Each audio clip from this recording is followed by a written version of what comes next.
My girlfriend mentioned to her friends, "Ah, that poor man. He can't even afford an engagement ring." All her friends burst into laughter. I got up quietly and left without a single word. Then one day, she dropped by my workplace. The instant she saw what was happening there, the grin vanished from her face completely. I'm 29, working as a software developer at a growing tech company in Seattle.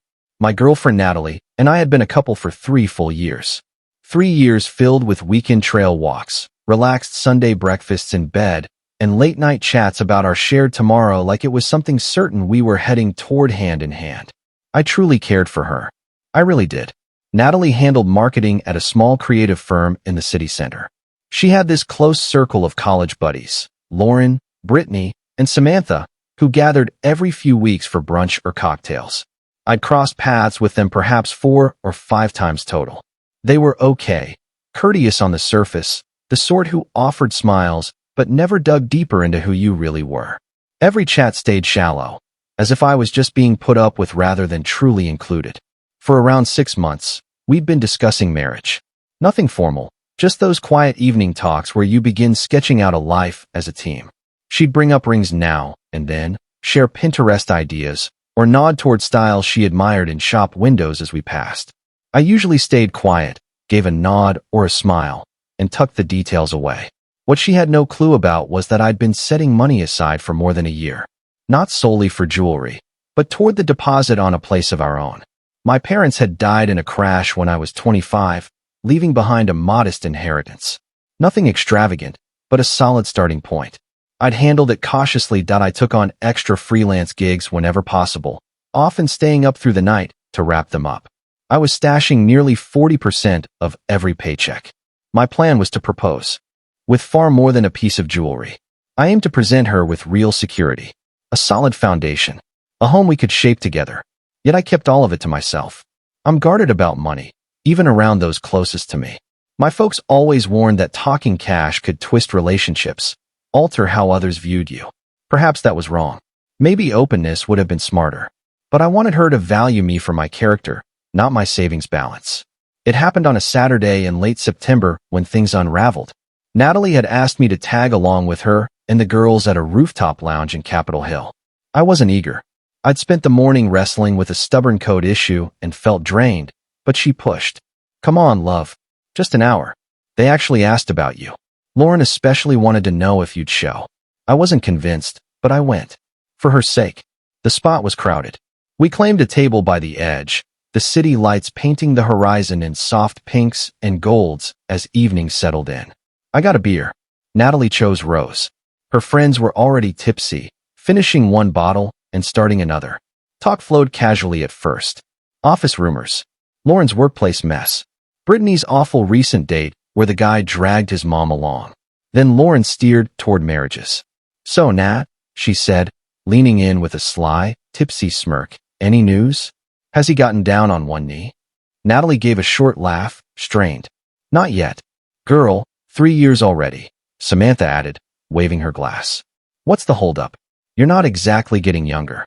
My jaw clenched. I sipped my drink slowly and kept my eyes on the view. "I don't know," Natalie replied, shrugging dramatically like she was trying to brush it off. "Maybe he's not prepared. Or maybe he's short on cash." Brittany tossed that out, and the 3 of them cracked up. Sharp, rowdy laughs that sliced through the bar's hum. I glanced over. Natalie wore a smile, but she stayed silent.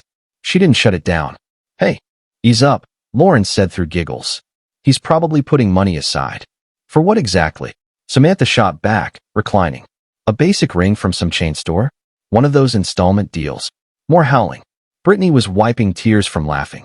Natalie flicked her eyes toward me, and I caught a flash, regret, perhaps, or shame. But she said nothing to stop them. She just smiled and took another sip, acting like this was harmless fun. Then came her words. "Oh, poor guy. He can't even afford an engagement ring." The table exploded. Full-blown cackling. Someone snorted. Another smacked the surface. Something icy locked inside me. Not rage exactly. Deeper disappointment. The heavy kind that lingers. I placed my glass down gently. No drama. No outburst. I simply rose, took my coat from the chair, and walked off. "Babe, hold on," Natalie called, but I kept moving. I didn't glance back. Their laughter echoed as I wove through the people toward the door. Someone jostled me and muttered sorry. I hardly noticed. I walked the full 2 miles home. No rideshare.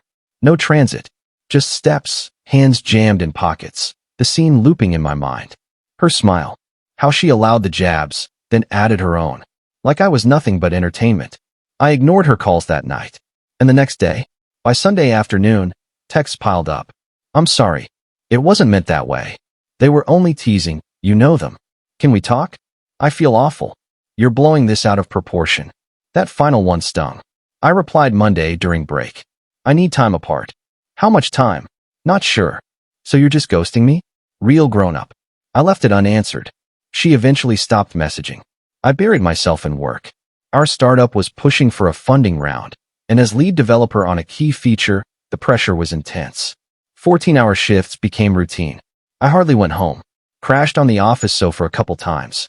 It beat facing the quiet apartment and memories of her. Colleagues picked up on it. My boss, Andrew, caught me one day.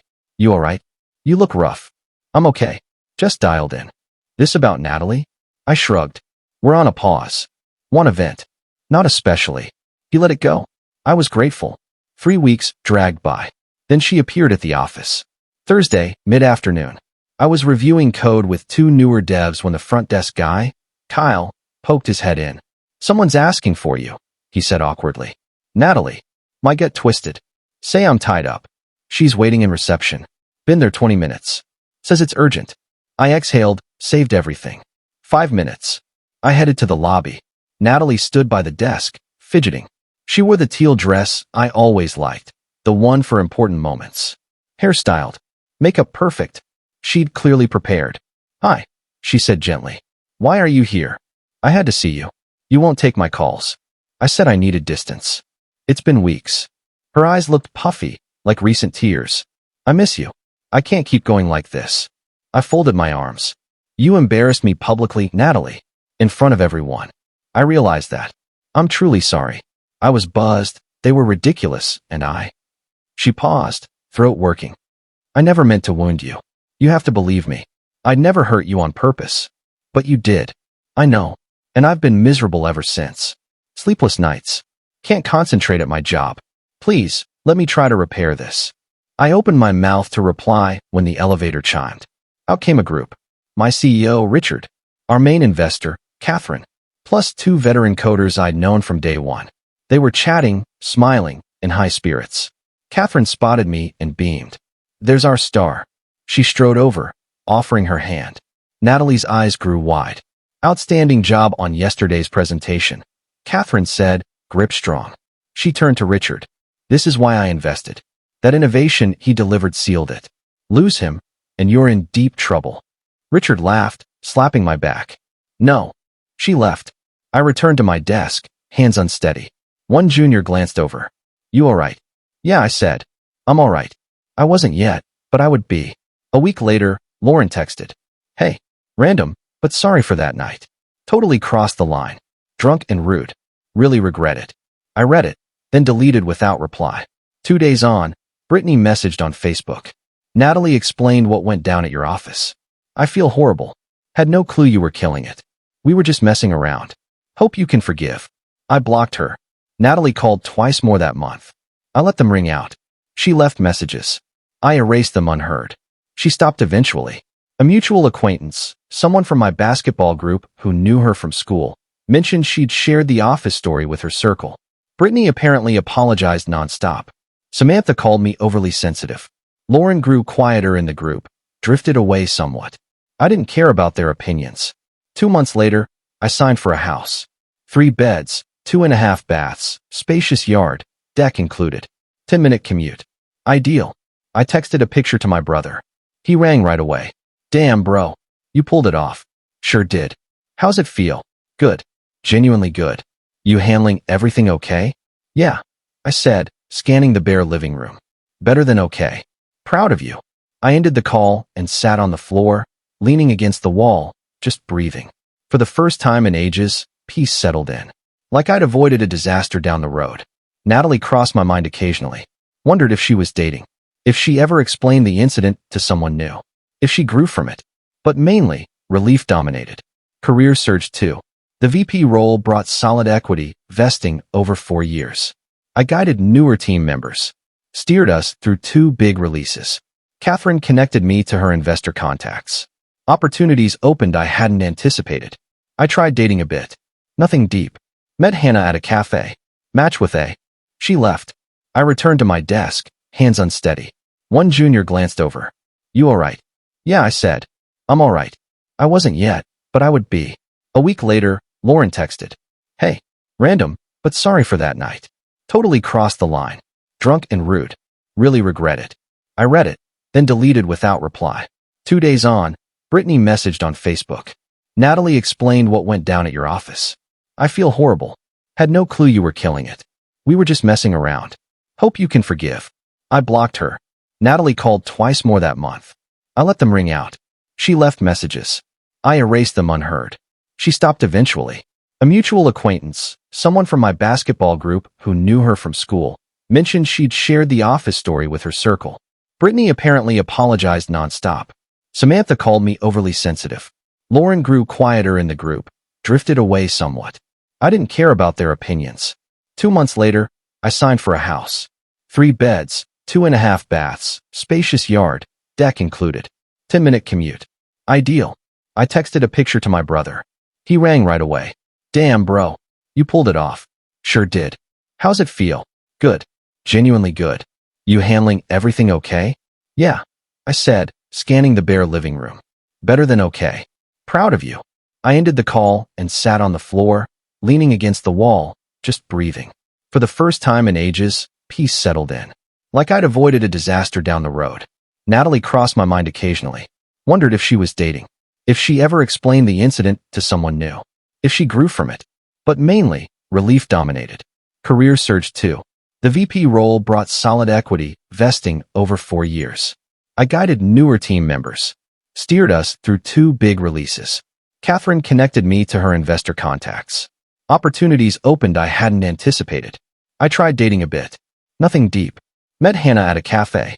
Match with A. Graphic artist on an app. Both pleasant. But serious commitment wasn't there yet. And that felt fine. 6 months post-breakup, I bumped into Natalie at a coffee place near Green Lake. Saturday morning. I was meeting my brother for a jog. She was ahead in line, in gym gear and shades. She seemed changed. Slimmer. Exhausted. Shadows under her eyes the glasses couldn't fully mask. She noticed me first. For a beat, I considered bolting. But she approached. Hi. Hey. How've you been? Fine. You. Okay. She shifted awkwardly, staring at her cup. Heard you got a house. Yeah. She nodded slowly. That's wonderful. You earned it. I stayed silent. I replay that evening often, she said softly. My words. My silence. What I should have done differently.